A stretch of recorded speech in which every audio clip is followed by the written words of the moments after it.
오늘 본문은 산상수훈의 마지막 부분으로 좁은 문으로 들어가라는 권면 직후에 나오는 말씀입니다. 본문 15절에 거짓 선지자들을 삼가라. 양의 옷을 입고 너희에게 나오나 속에는 노략질하는 일이라 했습니다. 예수님 당시에도 오늘날에도 교회 안에는 양의 옷을 입은 이리가 존재합니다. 겉모습은 거룩하고 말은 달콤하지만 결국 사람을 해치는 자들이 있다는 것입니다. 여기서 예수님께서 주시는 분별의 기준은 단 하나, 열매입니다. 바로 이것으로 영분별을 하라는 것입니다. 거짓 선지자가 양의 옷을 입고 나온다고 했습니다. 무슨 말입니까? 양의 옷을 입었다는 것은 거짓 선지자가 예수 믿는 사람으로 온다는 것입니다. 목사로 나오고 전도사로 나오고 장로 집사로 나오고 성경 찬송가를 들고 나오고 교회 제도를 타고 나오고 예배의식 순서 절차를 타고 온다는 것입니다. 입으로는 예수님을 시인하고 성경 말씀을 줄줄 괴고 있습니다. 그러니 겉모양으로 보아서는 절대로 거짓 선지자를 분별해낼 수 없는 노릇입니다. 예수님 당시의 거짓 선지자들 대부분은 대제사장과 사두개인과 서기관 바리새인들이었습니다. 예수님이 그들을 향해 독사의 자식들이라고 책망했을 때 백성들은 무슨 저런 황당한 말씀을 하실까 싶었을 것입니다. 그들은 상상도 할 수 없었던 일이었던 것입니다. 그러면 영분별은 어떻게 하는 것일까요? 일단 선과 악으로 분별합니다. 야고보서 3장 14절 15절에 그러나 너희 마음속에 독한 시기와 다툼이 있으면 자랑하지 말라.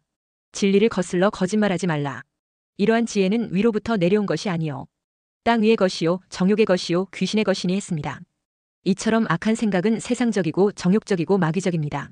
야고보서 3장 17절 18절에 오직 위로부터 난 지혜는 첫째 성결하고 다음에 화평하고 관용하고 양순하며 긍휼과 선한 열매가 가득하고 편견과 거짓이 없나니 화평하게 하는 자들은 화평으로 심어 의의 열매를 거두느니라 했습니다. 그러므로 선이냐 악이냐 하는 그 생각의 특성만 봐도 하나님께 속한 것인지 사탄에게 속한 것인지 알 수 있습니다. 우리 인간의 마음에는 하루에도 수많은 생각들이 들어와 머물다 가는 생각의 장소이지만 마음에 악이 들어오면 사탄이 마음에 침범하고 있는 중인 것입니다. 그러므로 마음에 일어나는 염려와 의심도 물리치시기 바랍니다. 무엇을 먹을까, 무엇을 마실까, 입을까 하는 생활의 염려는 하나님이 주신 생각이 아닙니다. 나약함과 두려움도 물리치시기 바랍니다.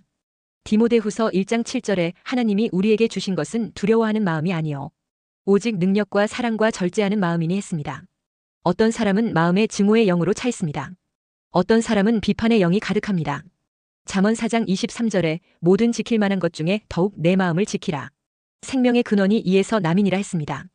사느냐 죽느냐 복을 받느냐 받지 못하느냐 하는 것이 마음에 달렸습니다. 또한 영분별은 그 행위로서 분별합니다. 본문 16, 17, 18절에 그들의 열매로 그들을 알지니 가시나무에서 포도를 또는 엉겅퀴에서 무화과를 따겠느냐.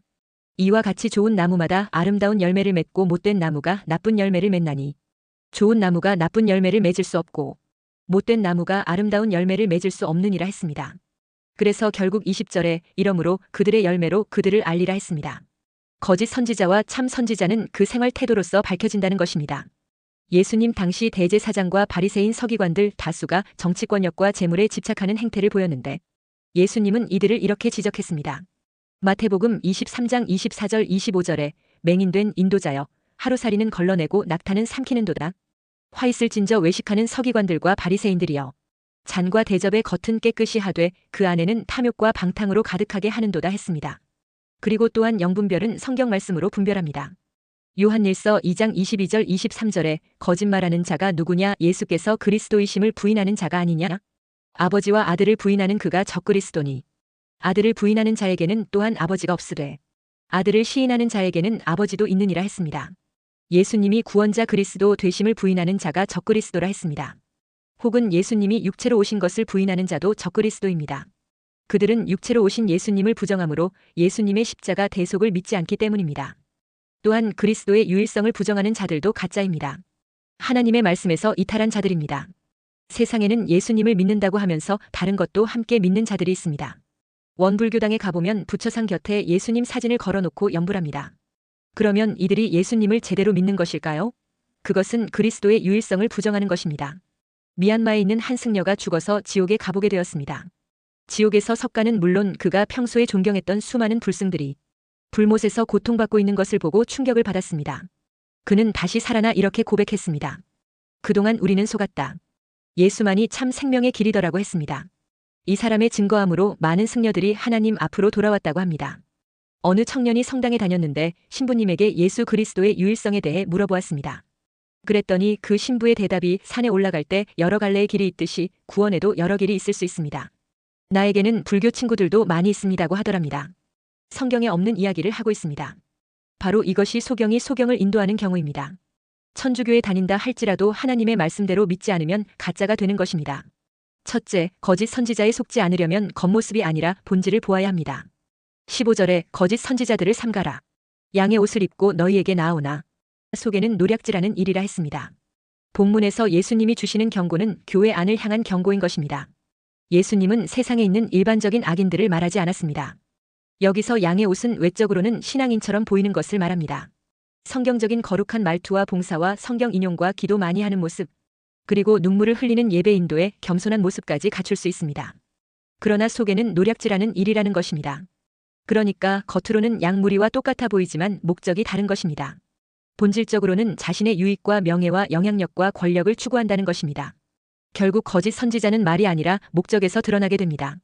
그들은 진리보다 자신을 드러냅니다. 그리고 영혼보다 숫자, 순종보다 영향력을 더 추구합니다. 말은 진리처럼 보이나 방향은 하나님의 나라가 아니라 자기 왕국을 건설하는 데 있는 것입니다. 이런 거짓된 영적 리더는 공동체 전체를 병들게 합니다. 그들의 영향은 개인의 삶과 신앙과 교회의 방향까지 바꿉니다. 그래서 예수님은 단순히 조심하라가 아니라 삼가라, 즉 극도로 주의하라고 하십니다. 거짓 선지자는 양의 옷을 입었기 때문에 가장 가까이에서 해를 끼칩니다. 그러니 정말로 위험한 것입니다. 교회 안에서 신뢰를 얻고 믿음 약한 성도를 미혹합니다. 사도행전 20장 29절 30절에 내가 떠난 후에 사나운 이리가 여러분에게 들어와서 그 양 떼를 아끼지 아니하며 또한 여러분 중에서도 제자들을 끌어 자기를 따르게 하려고 어그러진 말을 하는 사람들이 일어날 줄을 내가 아노라 했습니다. 저 사람 은사도 많고 말씀도 잘하고 열정 있으니 무조건 진짜다라는 생각은 위험한 생각입니다. 겉모습만 보고 판단하면 반드시 속습니다.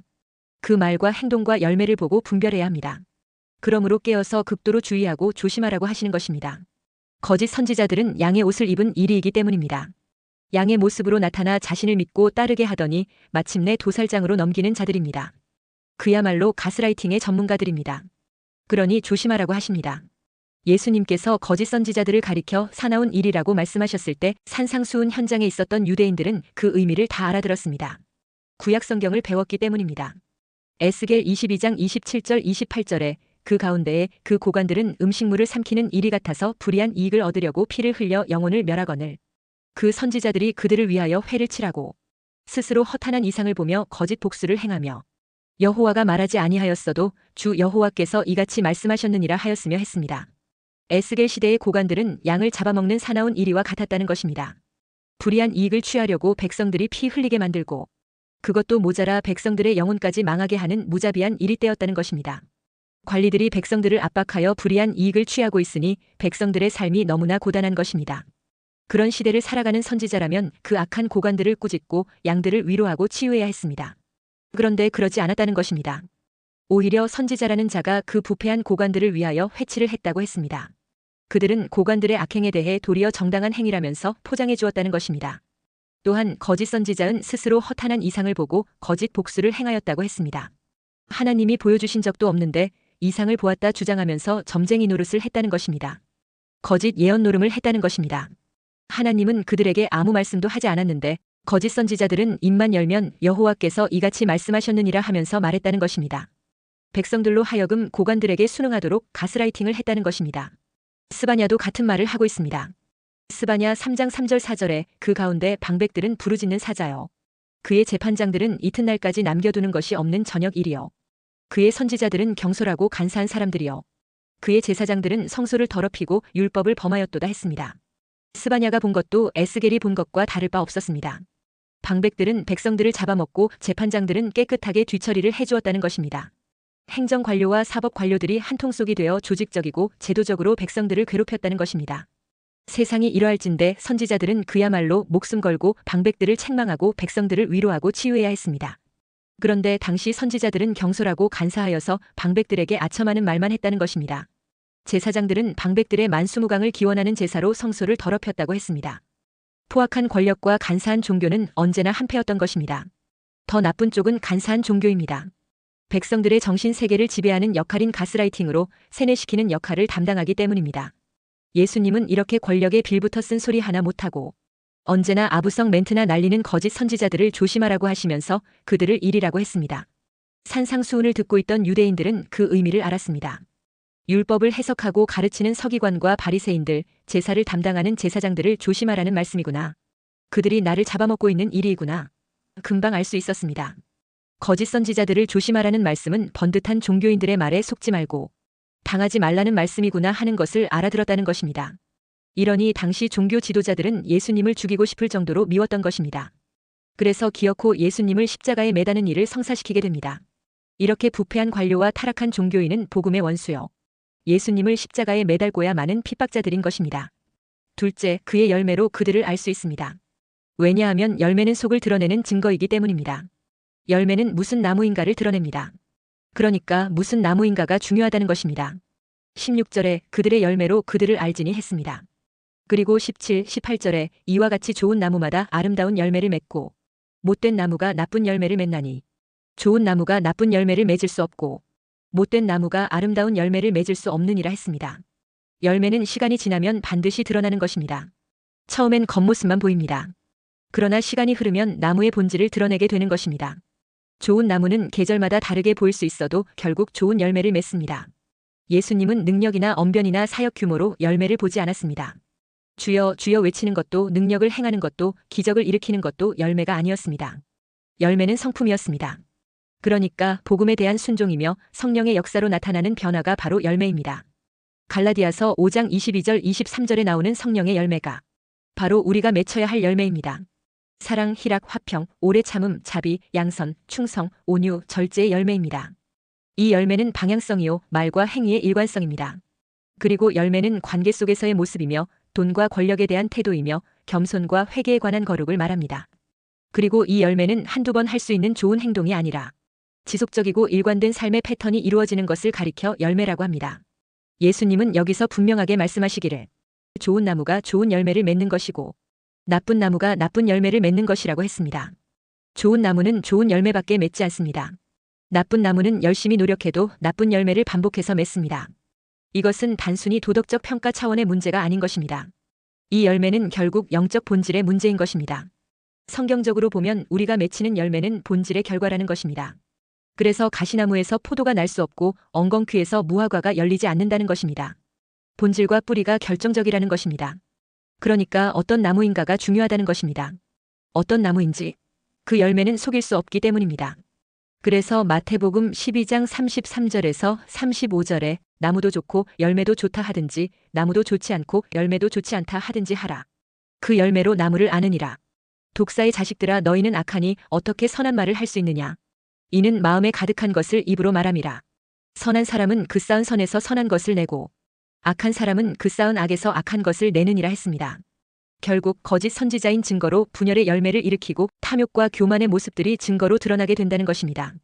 이런 가치관을 가졌기 때문에 거짓 선지자는 성도들을 종으로 삼고 진리를 왜곡하는 일을 개의치 않는 것입니다.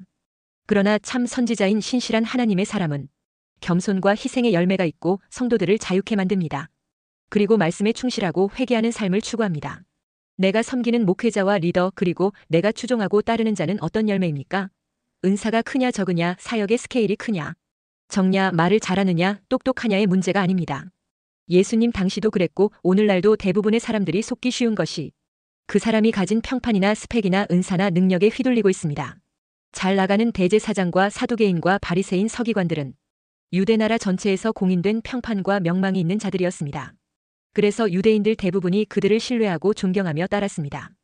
그런데 예수님은 바로 그들이 거짓 선지자요, 이리들이요, 독사의 자식들이라고 정체를 폭로해버렸습니다.